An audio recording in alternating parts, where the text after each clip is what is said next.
नाज़रीन, आज कल एक कॉमन प्रॉब्लम है, हर दूसरे बंदे की आंखें ख़राब हैं। इसको अगर हम बात करें ये बीमारी की, तो इसे पिंक आई बोलते हैं या उर्दू में आशोब चश्म बोलते हैं इसे। अब मुख्तलिफ तोहमात हैं इसके बारे में। कुछ लोग कहते हैं जी कि ये अगर आप मुतासरा मरीज़ की आंखों में देखें तो आपकी आंखें भी ख़राब हो जाएंगी। फिर एक और भी र्यूमर हम सुन रहे हैं कि एक इंजेक्शन है, अगर हम उसको लगवाते हैं तो उससे बेनाई जा रही है। और ये र्यूमर नहीं है, ये तो ख़बरें भी आ रही हैं, हमें भी काफ़ी सारे सोर्सेज से ख़बरें मिली।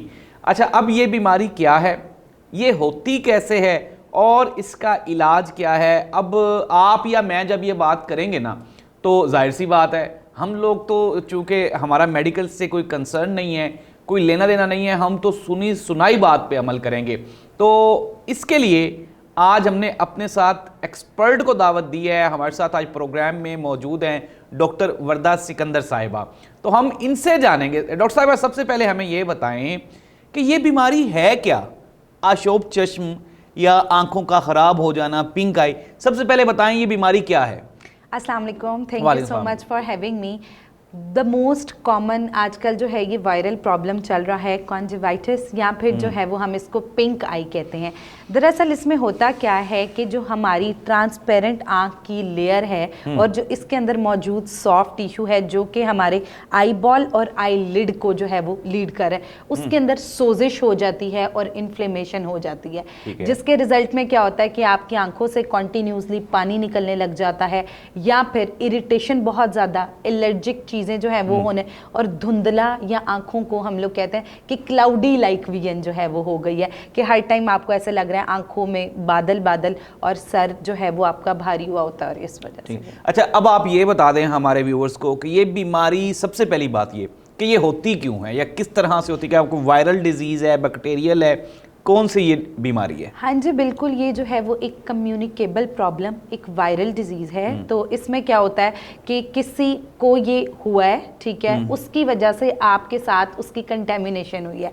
जैसे कि हम लोग एक चीज़ बहुत सुन रहे हैं कि जी आप किसी की उस आंखों में देख रहे हैं। अच्छा, मैं आपको सॉरी मैं टोक रहा हूँ, मैं एहसान साहब को हुआ है, हमारे कैमरामैन जो हैं, तो आज चौथा रोज़ है, मुझे वैसे वो कॉफ़ी भी देते हैं बना के और उनकी मोहब्बत भी है मेरे साथ, तो अमूमन हम एक दूसरे के साथ चीज़ें भी शेयर कर रहे हैं, खाना शाना भी खा रहे हैं, लेकिन मुझे तो नहीं हुआ। फिर इसका क्या इशू है? देखिए, कई लोग जो होते हैं उनकी इम्यूनो बॉडीज एक्टिव होती हैं, जिसकी अच्छा। वजह से वो फ़ौरन उनको वायरल अटैक है ये चीज़ें, या फिर बहुत ज़्यादा एक्सट्रीम कंटेमिनेशन ही, जैसे ज़्यादातर जो कोई तौलिया इस्तेमाल करे वही तौलिया आप इस्तेमाल करेंगे, ठीक है, या ख़ास तौर पे उनके हाथ गीले हैं, ठीक है, और उससे जो है वो आप लोगों की आपको वो कोई चीज़ पास करें तो उससे जो है वो मज़ीद ज़्यादा चांसेस बन जाते हैं। बाकी जिस बिस्तर पे वो सो रहे हैं, ठीक है, या जो तकिया वो इस्तेमाल करें जिस पे आप भी उसी पे, तो उसके अंदर वो बैक्टीरिया इन्फ्यूज होने के ज़्यादा चांसेस होते हैं, जिस वजह से आपको भी हो सकता है। अच्छा, और यानी कि एक वो जो परसेप्शन है, वो कहते हैं कि देखने से आंखों में, तो देखने से भी ये ट्रांसफर होती है? नहीं, ये बिल्कुल एक जो है वो र्यूमर है, मिथ है, ऐसा कुछ भी नहीं। देखने से कभी भी कम्युनिकेबल डिजीज़ जब आपका एक कम्युनिटी से दूसरी कम्युनिटी के साथ इंटरेक्शन होगा, इन टच, आप फॉर एग्जांपल उसकी कोई कंघी है, वो चीज़ इस्तेमाल कर रहे हैं, उसका तकिया इस्तेमाल कर रहे हैं, बार बार वो आपके साथ जुड़, तो उसमें ज़्यादा चांस। अच्छा, एक और हमें बात बता दें, अमूमन मैंने तो जाहिर सी बात, हम लोग बचपन में भी घर में कोई भी आंखों का इशू होता था, अगर नहीं भी होता था तो हमारे घर में कॉमन प्रैक्टिस थी कि वो अरके गुलाब वगैरह हम लोग डाल लेते थे, जिससे आंखें हमारी बेहतर रहती थी। अच्छा, अब चूँकि एहसान साहब बीमार हुए तो मेरा ख्याल है वो भी कह रहे थे कि मैं मेडिसिन वगैरह लूँ, तो मैंने भी मना किया, मैंने कहा आप ना लें, आप सिंपल अरके गुलाब डालें। अच्छा, मुझे अब आप ये बता दें कि इसका इलाज क्या है? क्या हमें कोई मेडिकली कोई मेडिसिन लेनी चाहिए, कोई टैबलेट्स हैं, या फिर इंजेक्शन है जो कि लोग लगवा रहे हैं? क्या इसका इलाज है? देखिए, इसमें ना हमारे पास 3 चीज़ें एग्जिस्ट कर रही होती हैं, ठीक है। पहली जो होता है जिसमें इरिटेंट कॉन्जक्टिवाइटिस है, सिर्फ आपको इरिटेशन है, उस वजह से आंखें सुरख हो गई हैं, ठीक है, उस सूरत में कोई हर्ज नहीं, आप कुछ ना डालें, सिर्फ अरके गुलाब का इस्तेमाल कर लें। ठंडा पानी जो है वो लेके रुई के साथ या किसी भी गीले कपड़े के साथ लेके उससे कंप्रेस कर लें, तो उससे आपकी वो सोजिश में कमी आ जाएगी। लेकिन अगर आपकी दूसरी स्टेज यानी उसके अंदर इन्फ्लेमेटेड कॉन्जेवाइटिस हो गई है, अंदर इन्फ्लेमेशन यानी इन्फेक्शन जो है वो भी हो चुका हुआ है। और उसके साथ इसकी जो थर्ड स्टेज लोगों को आ रही है जिसमें एलर्जिक जो है वो रिएक्शन भी साथ हो गया है, जिसकी वजह से आंखों में शदीद खारिश, पस वाले कतरे आंखों में से आ रहे हैं, ठीक है।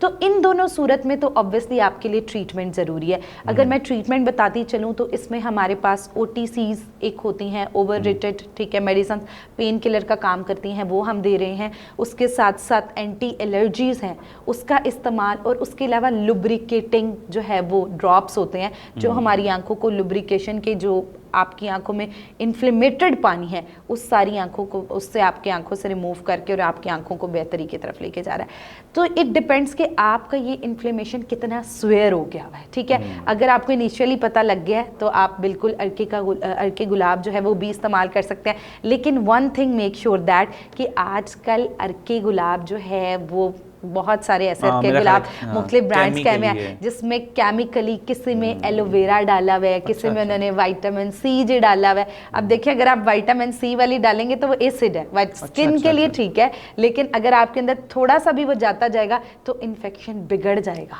इट मींस दैट कि अर्के गुलाब लेते हुए भी आपको सोचना है कि आप कौन सा बिल्कुल एग्जैक्टली आप उसके पीछे का जो लेबल है उसमें पढ़ लें कि अगर आपके पास ओरिजिनल अर्के गुलाब है तो आप उसका इस्तेमाल करें। चूंकि जाहिर सी बात हमारा कोई पेड प्रोग्राम नहीं है, अगर आप समझती हैं, क्योंकि यहाँ पे पाकिस्तान में तो जो पीछे लिखा होता है वो अमूमन होता नहीं है मेडिसिन में, तो कोई ऐसा कोई ब्रांड आपके माइंड में आता हो कोई? जी बिल्कुल, हमारे पास करशी और हमदर्द, ठीक है, जिनके जो है वो कुछ लिहाज से जो है वो बेहतर हैं, आप उसका इस्तेमाल कर सकते हैं। वरना आप किसी भी पंसारी की दुकान से ओरिजिनल जो उसका अर्के गुलाब का एक्सट्रैक्ट है वो आपको बगैर लेबल के ज़्यादा बिल्कुल मिल। और उसके अलावा आप ठंडे पानी से जो है वो ऊपर जो है वो आप उसको कर भी सकते हैं। उसके साथ साथ दूसरी चीज़ है, ठंडे पानी के छट्टे लगाएं, आंखों में बार बार हाथों से रबिंग से परहेज़ करें। वो जब रबिंग वाले हाथ आप अपनी आंखों में मार के किसी भी और चीज़ को टच कर रहे हैं तो अगर वो कोई दूसरा इंसान टच कर लेगा तो फ़ौरन उसके अंदर भी इसके होने का चांस बहुत ज़्यादा। अच्छा डॉक्टर साहब, चूँकि हम लोग पहले भी सुनते थे, अब भी सुनते हैं कि जब भी कोई बीमारी होती है तो घर वाले बड़े या सियाने वो कहते हैं ये खाओ ये ना खाओ। इसमें आप बता दें कि क्या हमारी जो खुराक है, डाइट है, इससे भी हम लोग इसको बेहतर कर सकते हैं या फिर? जी बिल्कुल, ये जो प्रॉब्लम है इन्फ्लेमेशन का प्रॉब्लम है तो इसमें आप ऐसी चीज़ें जो कि हमारे जिस्म में एंटी इन्फ्लेमेशन का काम करती हैं, जिसमें हमारे पास जो है वो हल्दी वाला दूध आप इस्तेमाल कर सकते हैं। उसके बाद यखनी जिसके अंदर हल्दी, लहसुन, अदरक, ये हमारे अंदर एंटी इन्फ्लेमेशन। उसके अलावा अलसी का पाउडर जो है वो इस्तेमाल। बाकी हाइड्रेशन बहुत ज़रूरी है, आप जितना हाइड्रेट रहते हैं उतनी आपको इरिटेशन कम होती है।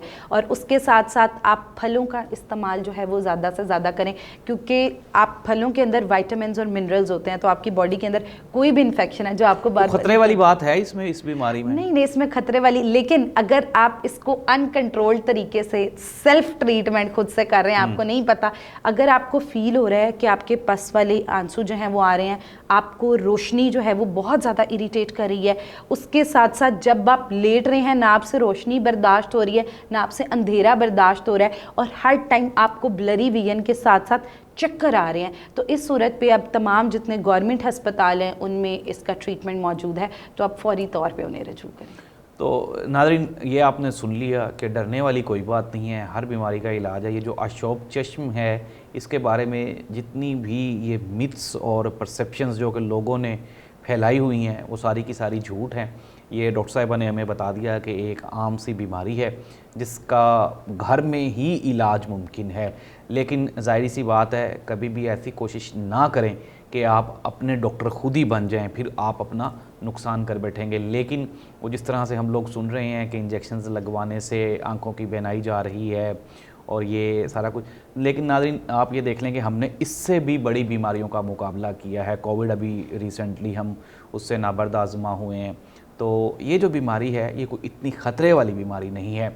और वैसे भी हमारा जो मज़हब है इस्लाम, इसमें वो फरमाया गया है कि सिफाई निस्फ़ ईमान है, तो अगर हम अपने निस्फ़ ईमान का, मेरा जहाँ तक ख्याल है, ख्याल रखेंगे तो आप बिल्कुल हर बीमारी से महफूज रहेंगे। ये क्या, तो आपने हाथों को बार बार साफ़ रखें, धोएं और अच्छा सोप इस्तेमाल करें। और दूसरा, डॉक्टर साहिबा ने हमें बता भी दिया कि इसमें आपने कौन कौन सी चीज़ों से परहेज़ करना है और कौन कौन सी इसकी बेहतर तदाबीर हैं। अगर नाज़रीन आपको किसी भी किस्म का कोई भी इशू या इस बीमारी के बारे में कोई इन्फॉर्मेशन चाहिए तो आप हमें पूछ सकते हैं, हमें कॉल कर सकते हैं, हमें कमेंट में जाके मैसेज कर सकते हैं, तो हम आपको उसका सलूशन ज़रूर बताएंगे। डॉक्टर वर्दा सिकंदर, बहुत शुक्रिया आपका। Thank you so much. तो नाज़रीन अपना ख्याल रखें, महफूज रहें और दूसरों को भी महफूज रखें। अल्लाह इस मुल्क का हामी नासिर हो। अल्लाह हाफ़िज़।